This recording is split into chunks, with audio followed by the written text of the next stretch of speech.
On this episode of Death Row Stories, a missing father is found bludgeoned and burned in a Philadelphia cemetery. We just all felt a horrifying gloom come over us. And an 18-year-old is sentenced to death. Terrance Williams is among the worst of the worst. But on the verge of his execution, a dark secret comes to light. He begged me not to talk about what he was doing to me. And when a prosecutor is scrutinized, my testimony on the stand will have to be my comment. The clock still ticks against Terrance Williams. There's a body in the water. He was butchered and murdered. Many people proclaim their innocence. In this case, there are a number of things that stink. This man is remorseless. He needs to pay for it with his life. The electric chair flashed in front of my eyes. Get a conviction at all costs. Let the truth fall where it may.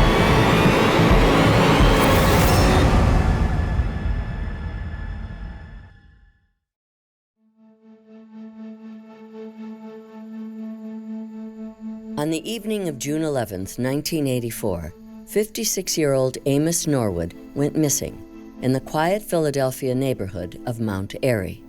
My mother asked me if I'd seen my father, and I said no. And she said, well, he didn't come home. And I said, what do you mean he didn't come home? So we called his job, and they hadn't heard from him. We started a chain with calling friends and family, and then other church members got involved. Then we filed a complaint with the Philadelphia Police Department about him being missing. We just all felt a horrifying gloom come over us. On June 14th, 3 days after Norwood went missing, a body was found in a nearby cemetery, bludgeoned and burned beyond recognition. The body was tied up with his own clothes, and gasoline had been poured on him, and he had been burned. And it took several days for the police to figure out who it was by comparing dental records. When I was informed that we wouldn't be permitted to view his body, being so disfigured, it left a chill. Why such a violent end to a nonviolent person? My father was loving and caring and spent a lot of time working with other people in his community, mostly young people at church. A month after the crime, investigators caught a break when someone used Amos Norwood's phone card. The calls eventually led police to an 18-year-old youth named Mark Draper. Draper was arrested on July 20th, 1984, and he gives a statement to police implicating himself and Terry Williams in the crime. That's when it all started to come crumbling down. While Draper admitted to participating, he told police that the mastermind of the murder was 18-year-old Terrance Williams. Draper also named Williams for an unsolved homicide that had taken place 4.5 months earlier. Williams's trial began on January 7th, 1986. The day that I went to court, when they were doing the jury selection, was the first time that I had actually seen Terrance Williams. He was very stone-faced, very angry. He showed zero remorse. Prosecutor Andrea Fulks sought the death penalty against Terrance Williams. Draper, in exchange for his testimony, got life in prison. Draper testified that he and Terrance Williams had been gambling on a street corner. They ran out of money. Terry Williams said to him, I know where we can get some money. I know a homosexual guy who lives around the corner. I can extort him. That was the beginning of the whole crime. Terry Williams walks around the corner to a house nearby, and he comes back and says, the guy I was looking for wasn't there. But then a car pulled up to the boys. It was the man Williams was looking for, Amos Norwood. Williams and Draper got into his car. Terry Williams says to Mark Draper, "Listen, we're gonna make some money here." And they drive about a mile. They end up at a cemetery. Mark Draper grabs Amos Norwood from the back. Terry Williams says to Amos Norwood, "Get on the ground." Williams and Draper tied Norwood up in his own clothes, took $20, and gagged him with a sock. They could have stopped at the robbery, but it didn't.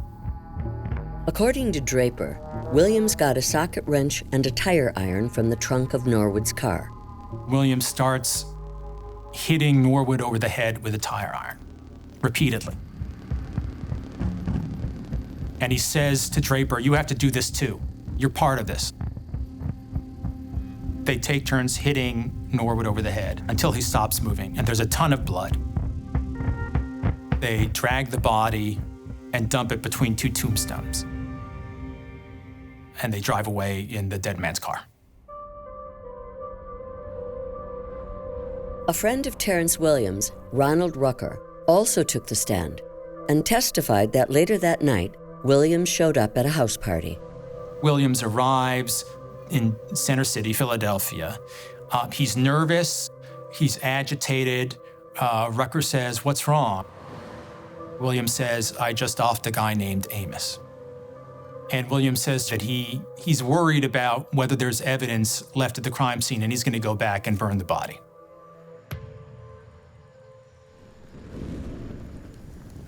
He pours gasoline all over the body and he lights it on fire. The next day, Williams, Draper, and Rucker headed for Atlantic City with Norwood's credit and phone cards. They're trying to get cash advances out of Norwood's credit card. They're making calls off of Norwood's AT&T card. Williams got $200 cash advance and buys 2 gold chains. But when Terrance Williams took the stand, he maintained his innocence. Terrance Williams testified that he didn't kill Amos Norwood. He said that the crime was committed by Mark Draper and someone named Michael Hopkins, who was conveniently dead. I wanted him to just say, "I'm sorry, I'm guilty." If I could have just screamed and screamed stop, I probably would have. I just could bear no more. The jury didn't believe Williams' story. On February 4th, 1986, they sentenced him to death. It was not surprising that the jury returned with a death sentence. Terrance Williams is among the worst of the worst. You don't even think it's real until the sheriffs bring you back up to the holding cells. And, so many things be racing through your mind. What's next? What is going to happen to me? Where am I going to go? Just something that you just can't believe happened to you. I was the youngest person on Pennsylvania's death row. I was 19 and getting ready to turn 20. Being able to just get through the day was a challenge. Am I going to survive this place? No, not from the death penalty, but mentally and physically.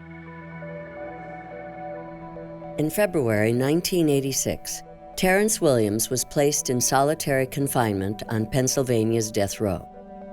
His path, from a childhood in Mount Airy, caught many by surprise. I lived a few blocks away from Terry Williams. I met him in first grade, and we became like besties. We walked home from school every day together. He was athletic, and he was smart. Everybody talked about Terry. At the time of Amos Norwood's murder, Terry was a college freshman and a celebrated former high school quarterback.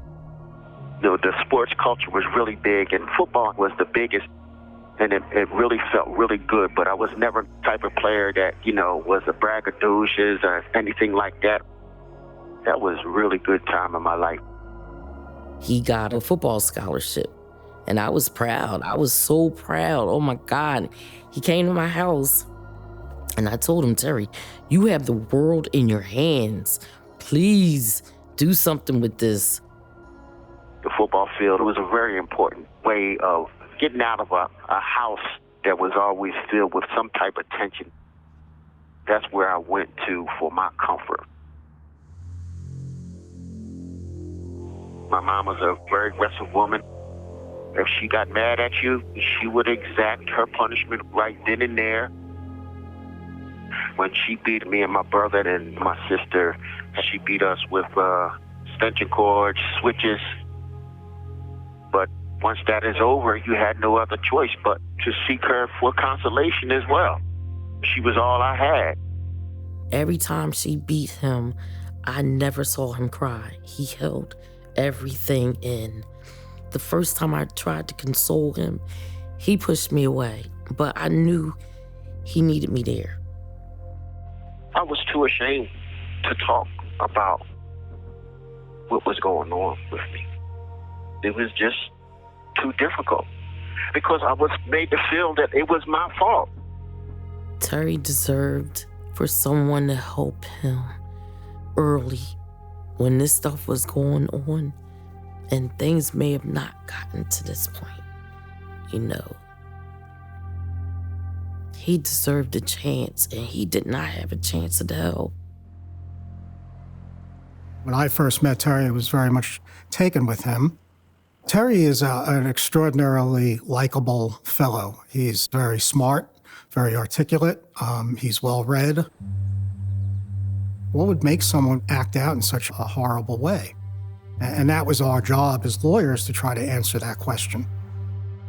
When Michael Wiseman became Terry's public defender in 1995, he was surprised to learn that Terry's original attorney had not presented the full details of his life to the jury. The presentation was what we call good guy mitigation. Terry Williams was a football star. He was, a handsome young man. He was smart. But that's not a substitute for the trauma history that was evident in Terry's life. It's counsel's job to present that to a jury. Buried in Terry's case file was a psychiatric report that his attorney also never brought up at trial. Terry had what was known as a brief psychotic break. And that was witnessed by the court's expert at the time of the original trial. And, to my mind, that was powerful evidence. Wiseman ordered 2 psychiatric evaluations of Terry. Dr. Fleming told us that Terry was a severely disturbed young man.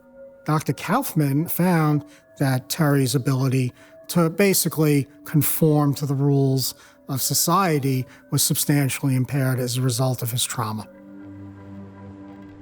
At a 1998 hearing, Wiseman presented these new findings, arguing that with Terry's history of abuse, he should never have received the death penalty. We had a very strong case. I still recall his mother testifying that I beat him like Muhammad Ali. It's a quote that stayed with me. But the state questioned these revelations. Originally, we got a presentation from Terry Williams and his family that was exactly the opposite. That he was a stable kid, a good kid with a very strong family, strong community ties. And now when he says, actually, my family life was empty and traumatic and abusive, it's hard to square that with the story he already told. The problem was that at his initial trial, Terry took the witness stand and lied, saying, I wasn't there. I was young. At that time, I was trying to do my best to save my freedom and my life. I was trying to be a man when I was really just a child. Unfortunately, the court saw him more as a sociopath, someone who would just lie to get over. Someone who lights another person's body on fire after beating them over the head with a tire iron is not well. They're sick. The question is whether or not that sickness is a reason not to execute them. I think that's a difficult argument. The state prevailed, and the judge upheld Terry's death sentence. Wiseman appealed all the way to the state Supreme Court, and then federal courts, without success. Their last paragraph in their opinion, they said, "We know the gravity of this decision." They knew that I was going to get executed. I knew that I had to keep on fighting, stay alive. With his life hanging in the balance, Terry now came forward with a secret that he'd kept hidden for 28 years. The reality is that he was the victim of sexual abuse at the hands of the victim. He killed his abuser. It always makes me feel like it's my fault that I didn't say anything to anybody. And I don't like to feel that. It makes me feel like I'm to blame for what adults did to me as a teenager. In 2012, Terry Williams was about to become the first man executed in Pennsylvania in 13 years. Federal defender Sean Nolan took over the fight for Terry's life. I started meeting pretty regularly with Terry. He was very scared, and rightfully so. Pennsylvania had not executed anybody in a long, long time, and they really wanted to. Looking for evidence that might save Terry, Nolan turned to a man who had refused to talk since the trial, 26 years earlier. Terry's accomplice, Mark Draper. We told him Terry had recently lost his case in the Third Circuit, that it was moving towards an execution, and he agreed to talk with us. He told us a lot of things that nobody had revealed before in the case. Draper told Nolan that police had helped shape his testimony, but now he was ready to tell the full story. They were not going to the cemetery for a robbery. There was supposed to be a sexual encounter, and Terry lost it. And things went badly from there. It was the result of years of sexual abuse by Mr. Norwood. While Andrea Folks denies it, Draper claims that he told her about the sexual relationship, and she wasn't interested. And then, even worse, said he was told by the police how to testify that this was a robbery, and not that it was what it actually was. Once Mr. Draper told us about this stuff, Terry started to acknowledge these things, and we started doing some investigation in the neighborhood. Nolan spoke with the reverend from the church where Norwood volunteered. We went to see Reverend Poindexter. He told us that there was information out there about Mr. Norwood having, predilections for young boys and things like that. And so we started to get other pieces of this story.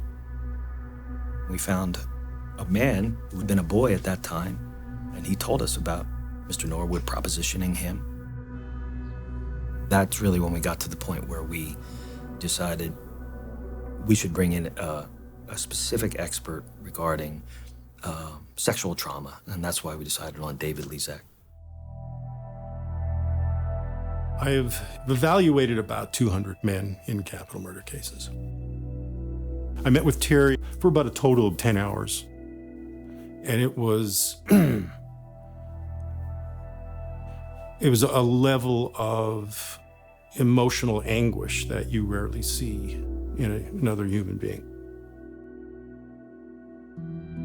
It was time for me to talk about my pain,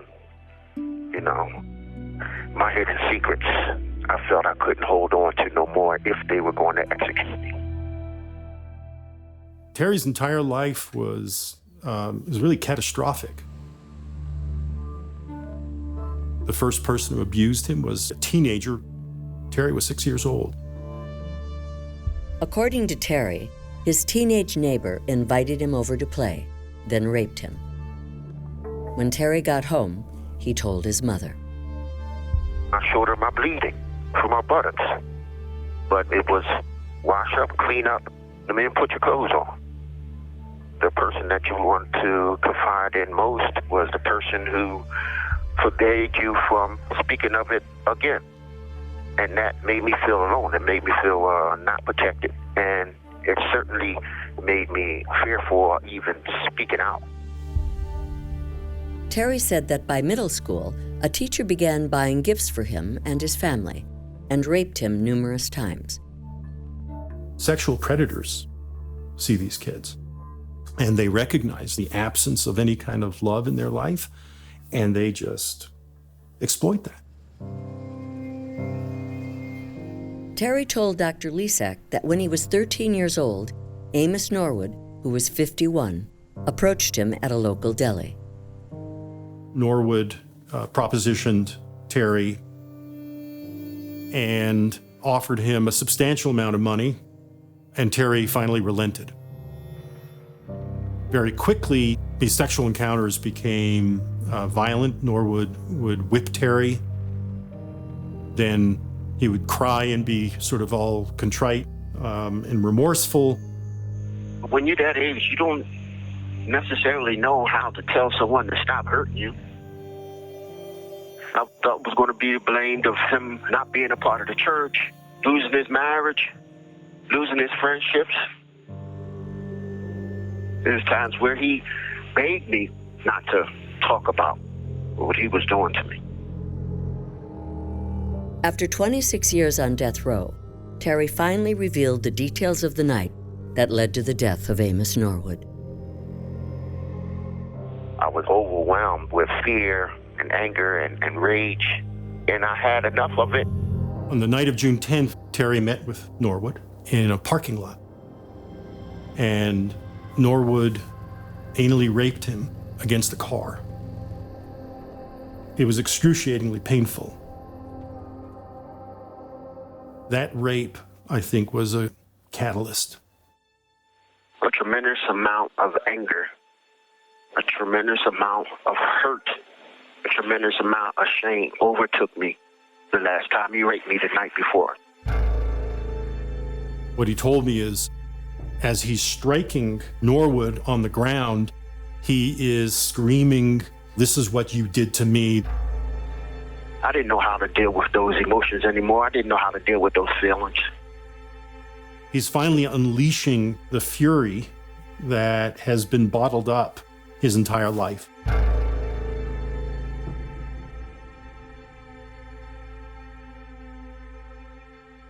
The question in Terry's case is it appropriate to execute Terry Williams for murdering a man who raped him repeatedly from the age of 13, including a violent rape the night before the homicide? Sean Nolan filed a new appeal with Lisak's findings. Meanwhile, Governor Tom Corbett set Terry's execution for October 3rd, 2012. Attending the death of Mr. Williams wasn't anything that was on my list of priorities. It was very hard, very painful. But how can you say, no, I won't come?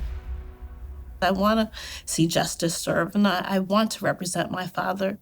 I cannot say that someone did not sexually assault Terrance Williams, but I will say that I know it was never Amos Norwood. We really started worrying. We started to speak to the press a good bit around this time because of what was going on with Sandusky in Pennsylvania and what was going on in the Catholic Church scandal in Philadelphia particularly. You know, child sexual abuse in Philadelphia was at the forefront of the news every day. It's a scandal that won't go away. Catholic priests accused of sexually abusing children. Jerry Sandusky has been sentenced to prison for the rest of his life. Penn State football coach Jerry Sandusky had recently been found guilty of 45 counts of child sexual abuse. At the same time, the Philadelphia Catholic Church was embroiled in its own child molestation scandal. We had people coming out of the woodwork from all different walks of life saying that, Terry should not be executed. In a last-ditch effort to save Terry's life, Sean Nolan presented the full story of what led to the murder of Amos Norwood in front of the Pennsylvania Parole Board. We decided to go interview some of the jurors. 5 of them said if they had known what they knew now, they would not have voted for death. We had the widow saying he should not be executed, where she wrote a letter to the clemency board saying that. When I testified before the clemency board, I made up the name Tammy Williams. If this case was about a girl who had been subjected to the kind of sexual abuse that Terry was, would we not see her as a victim of a succession of predatory men?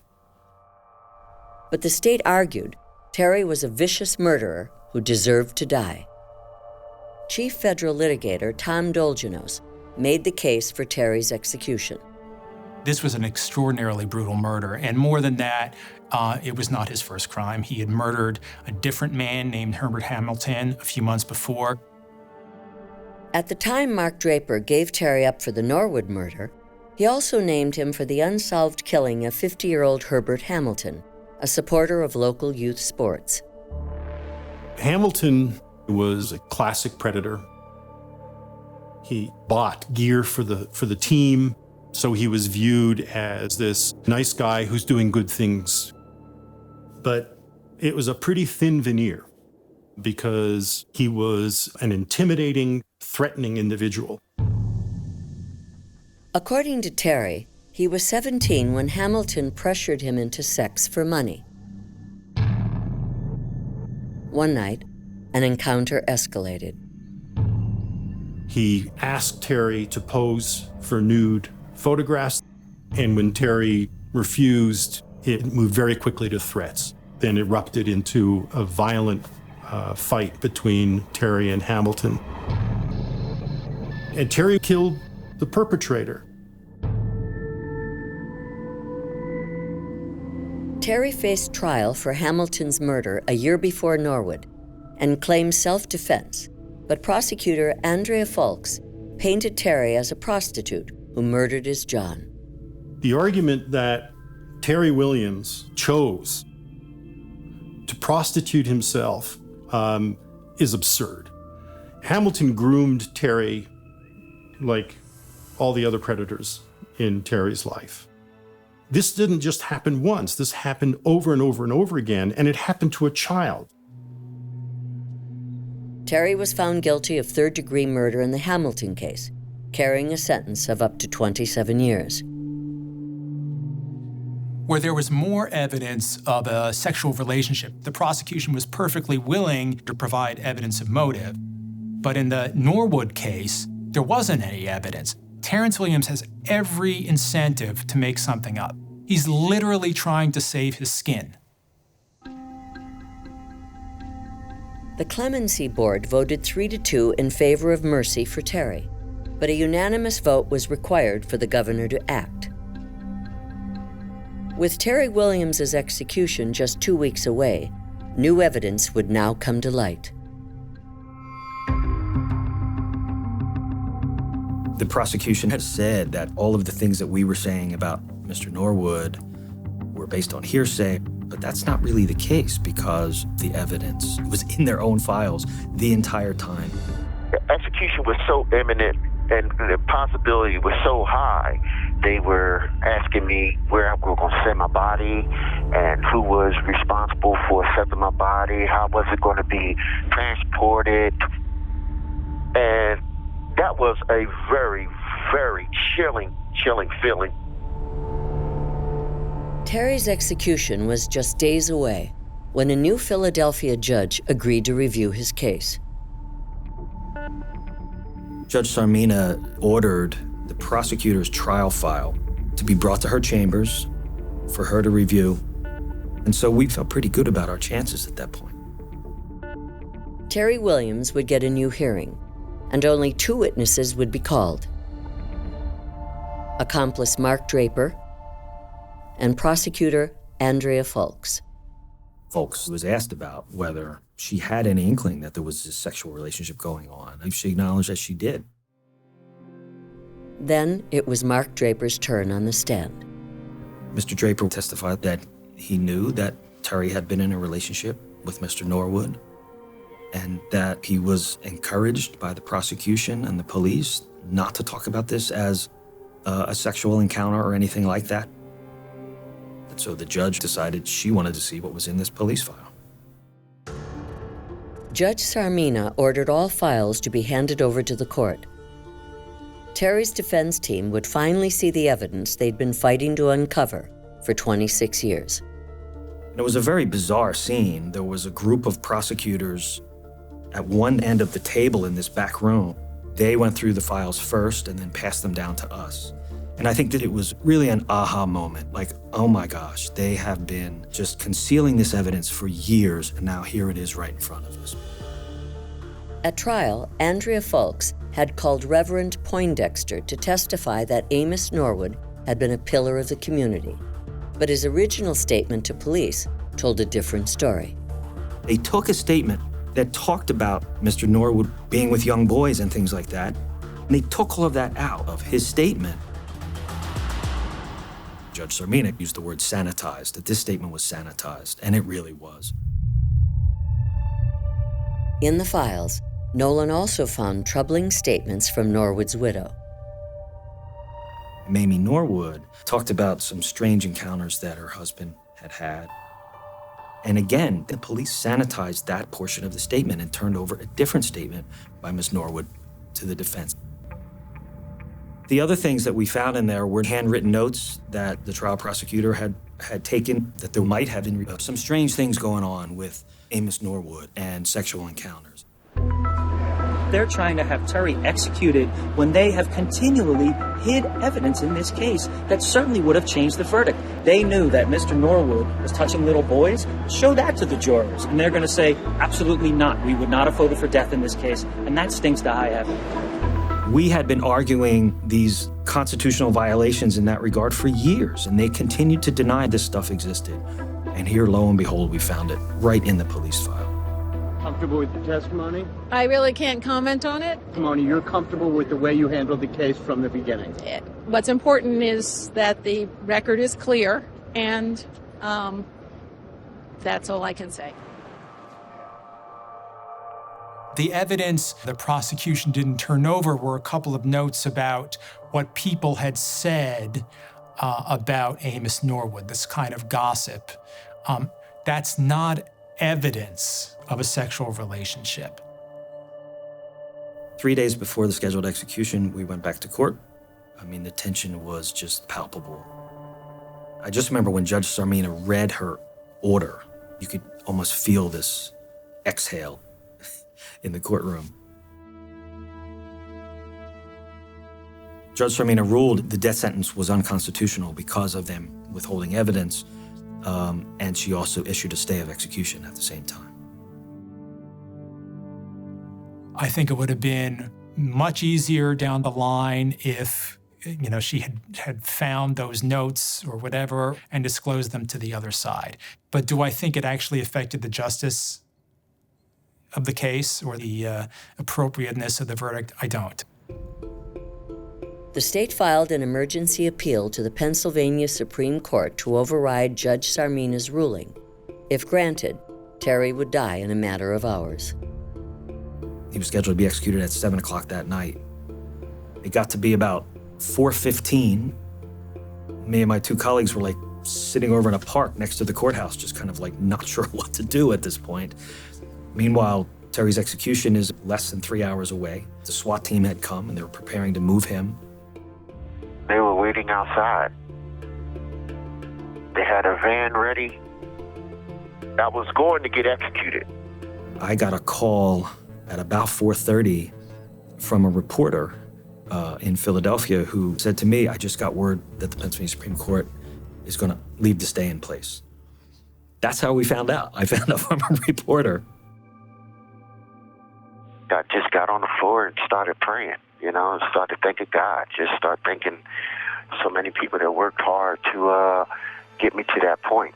But I was still unsure of what the process was from there.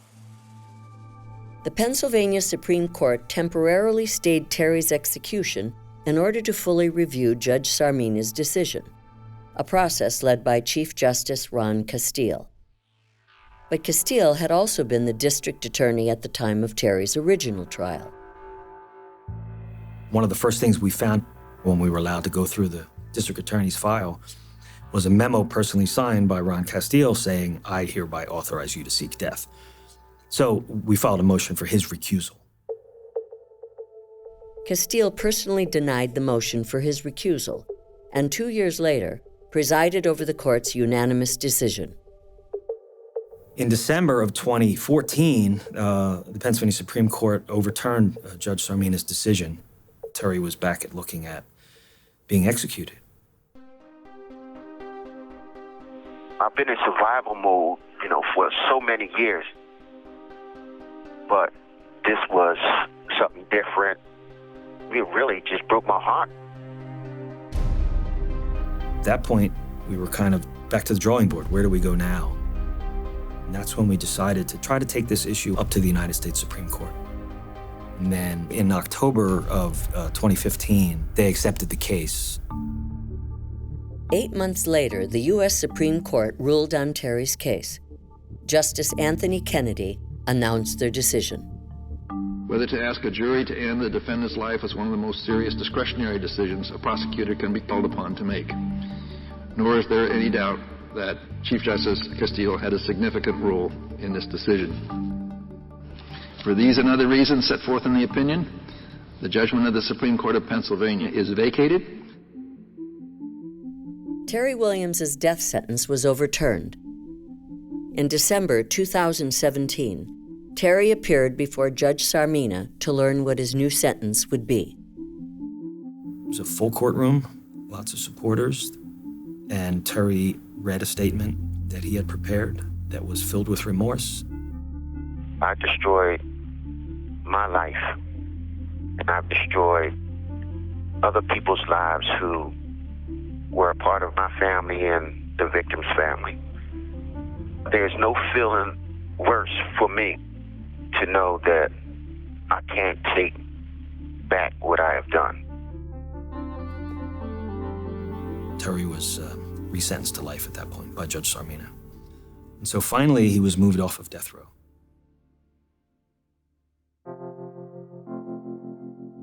At age 51, after 31 years on death row, Terry Williams began serving life without parole for the murder of Amos Norwood. Sean Nolan and his team continue to fight for a new trial. When you look back at what happened in this case, it's really astounding, the level of misconduct for many, many years. And, the fact that Terry is now serving a sentence of life without parole based on that is something that needs to be re-examined, I think. The man that appeared in that courtroom in the 80s is not the same person that appeared at the resentencing hearing. A little side of me feels relieved about that, but I would say I have mixed feelings. For me, it's okay that Terry Williams isn't going to get the death penalty. I mean, he's being punished severely. He has a life sentence. One unintended consequence, I think, of the death penalties is they tend to make death sentence defendants into martyrs, and one thoughtful reason to be against the death penalty, actually. There's so much I could say to being on death row and not really believing I was going to get another chance at life. And when it happened, just opened up new possibilities for me, not only for redemption, but to become the man that I want to become. I want to make the best that I can of the life that I have left. We see in Terry's case such a profound example of you brutalize and torment a child, and there's only so long that child can contain it. And hopefully, prosecutors, defense attorneys, everybody involved in the criminal justice system will look at how this case sort of ran its course and say, well, let's do better. Let's not let this happen again.